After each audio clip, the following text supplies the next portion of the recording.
Mengenal sosok Sri Kandi DPRD Kota Bandung menjadi tema dialog iNews Jabar kali ini bersama Shirley Teresia, anggota Komisi B DPRD Kota Bandung. Dan tadi sebelum jeda ingin saya tanyakan terkait dengan metode apa sih gitu ya yang lebih dipilih oleh Shirley untuk bisa menyerap aspirasi atau keluhan dari masyarakat di Kota Bandung.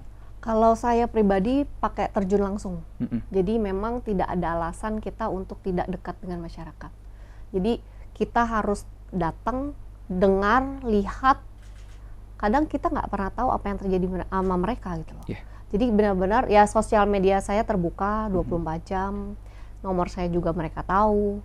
Dan mereka punya wadah juga kan, Shirley Lovers. Jadi mereka bisa mengenal, bisa saling gabung.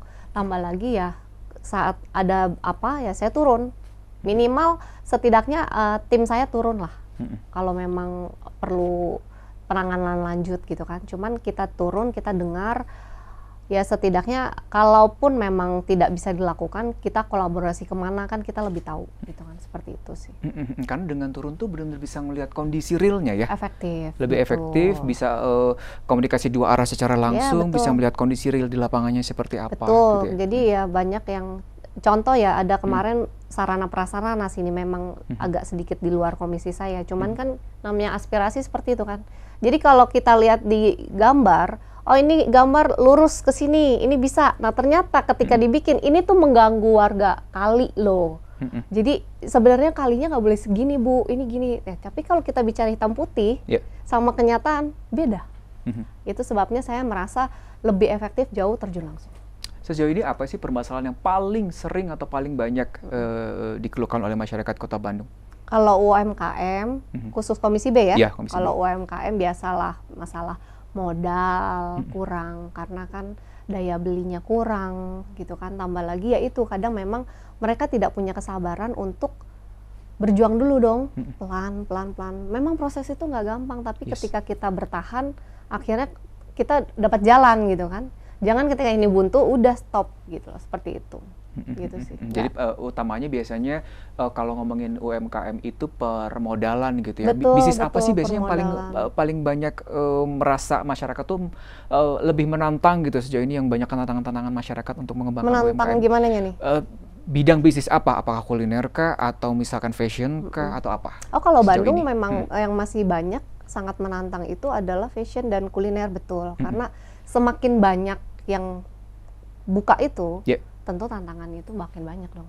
Karena bagaimana caranya kita mengemas sesuatu yang baru, melawan sesuatu yang lama, dan kita ngedobrak pasar itu gimana nih? Ya itu. Akhirnya, cuman saya percaya kalau orang Bandung itu kreatif ya. Sepakat. Jadi soal makanan atau baju pun ada aja trendingnya gitu loh. Jadi ya cukup bersyukur lah. Kota Bandung itu kreatif semua gitu. Iya, kreatif dan pemikiran inovatifnya. Betul, banyak pelopor tinggi, inovatif dari Kota Bandung. Bener. Karena cukup dibanggakan kalau memang satu Jabar ini UMKM terbesar, terbanyak di Kota Bandung. Tapi kalau ngomongin tadi kan metodenya ada yang terjun langsung, ada yang media sosial. Biasanya apa yang kalau di media sosial lebih ke arah mana sih? Biasanya mereka tuh ceritanya, curhatnya gitu. Kalau media sosial ya itu kebanyakan bukan aspirasi kayaknya. Jadi lebih ke arah menggoda. Kadang ada yang nyeleneh, tapi ya itu kan having fun aja lah kita lewat. Bahkan kadang ada yang sampai minta kasur, ya cuma mau bagaimana gitu kan, ya itu suka dukanya Dewan. Jadi merasa apapun itu Dewan mampu, padahal kita juga manusia juga gitu kan. Sampai minta kasur lah, Bu ini bocor genteng saya gimana, waduh gimana ini gitu kan. Ini udah ranah pribadi banget gitu kan. Tapi di sisi lain itu sebenarnya salah satu pembuktian bahwa ya memang benar-benar wakil rakyat sangat dekat dengan rakyat. Betul. Gitu ya. Karena kita Dewan Kota. Mungkin kalau RI lebih tinggi kan, lebih jarang turun, karena kalau kita kota otomatis masyarakat jauh lebih gampang ketemu kita daripada akses untuk komunikasinya sangat jauh lebih mudah dan lebih intens lah ya, kita sebut demikian gitu ya. Terus tapi capek nggak sih jadi anggota Dewan? Tergantung sudut pandangnya. Jadi kalau lagi banyak yang dibedah, banyak masalah dari masyarakat, mau istirahat pun nggak bisa istirahat karena jadi pikiran kan. Mau bantu pun ternyata kita kurang daya nih, mikir lagi kolaborasinya kemana, seperti itu. Cuman kalau dibilang bahagia, iya, karena ketika ngeliat masyarakat itu senyum, Bu makasih ya dibantu, Ibu makasih ya udah bantu ini, Bu saya yang terima ini loh Bu. Oh itu bahagia banget, itu yang nggak bisa dibayar sih, seperti itu. Iya. Ya itu nggak bisa dibayar apapun. Bener. Jadi oh gitu ya, kadang juga saya nggak kenal, oh iya ya Bu ya, iya akhirnya saya tanya, oh ini Bu yang kemarin ini gitu ya sudah. Ada kepuasan pribadi yang tidak bisa terbayarkan lah ya. Nggak bisa dibayarkan. Kalau kita udah bantu orang, masyarakat tuh benar-benar terbantu karena ada hanya kita, kehadiran kita. Jadi senyum mereka aja kita udah seneng gitu. Kadang kita datang aja, Ibu Shirley, semuanya, aduh kayaknya happy banget deh gitu kan. Oh berarti saya dikenal, oh berarti saya ini jadi dewan itu benar-benar sesuai yang saya impikan, bermanfaat bagi orang banyak. Sesuai dengan tujuan Betul, awal ya. bring benefit for other people. Luar biasa. Nah, kalau kita ngomongin salah satu permasalahan di kota Bandung lah ya, itu kan salah satunya kalau ngomongin ranah perempuan lah ya, kan ada kekerasan terhadap perempuan dan anak bahkan kan beberapa kasus ke belakang ini sempat terjadi beberapa gitu ya. Nah, Teh Shirley bagaimana? Apa hal yang sudah diupayakan oleh Teh Shirley untuk bisa akhirnya memberikan solusi atau menyampaikan kepada pemerintah Kota Bandung hal-hal apa yang perlu dilakukan? Kemarin persis, jadi kita ini baru merancangkan Raperda tentang perlindungan dan pemberdayaan perempuan dan anak bersama Dinas DP3A. Jadi memang concern kita bukan hanya untuk memberdayakan perempuan, perlindungan, karena itu kan sudah terjadi. Jadi kita lebih mau concern lagi, tambahkan satu di mana kita ini concern betul terhadap preventif. Jadi nggak cuma kuratif gitu kan. Jadi ketika preventifnya itu, contoh, misal kita bicara soal perempuan, tetapi kita bicara perempuan itu di saat semua udah kejadian.